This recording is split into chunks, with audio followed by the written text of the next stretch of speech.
There are companies that do good for the communities. They produce services and goods that are of value to all of us, that make our lives better, and that's a good thing. The problem comes in the profit motivation here, because these people, there's no such thing as enough. All publicly traded corporations have been structured by law to put its bottom line ahead of everything else, even the public good. Again and again, we have the problem that whether you obey the law or not is a matter of whether it's cost effective. To what extent could a corporation be considered to be psychopathic? And if we look at a corporation as a legal person, that it may not be that difficult to actually draw the transition between psychopathy in the individual to psychopathy in a corporation. We can go through the characteristics that define this particular disorder one by one and see how they might apply to corporations. I think one of the greatest untold stories of the 20th century is the collusion between corporations, especially in America, and Nazi Germany. Millions of people went through the concentration camp system. That's an extraordinary traffic management program that required an IBM system in every railroad direction in every concentration camp. And companies like Coca-Cola, they invented Fanta Orange for the Germans. So when you drink Fanta Orange, that's the Nazi drink. That was created so that Coke could continue making money while millions of people died.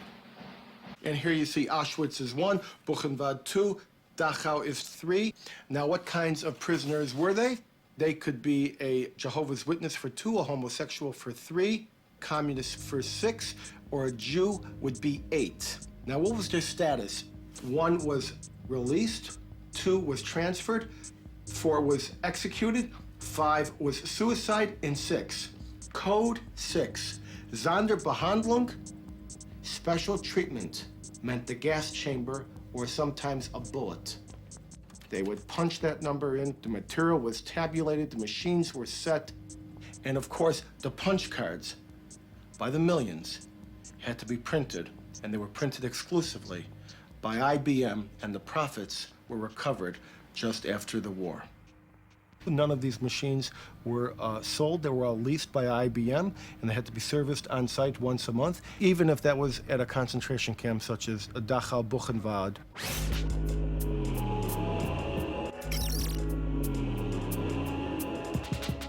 Well, this is the office of the National Labor Committee.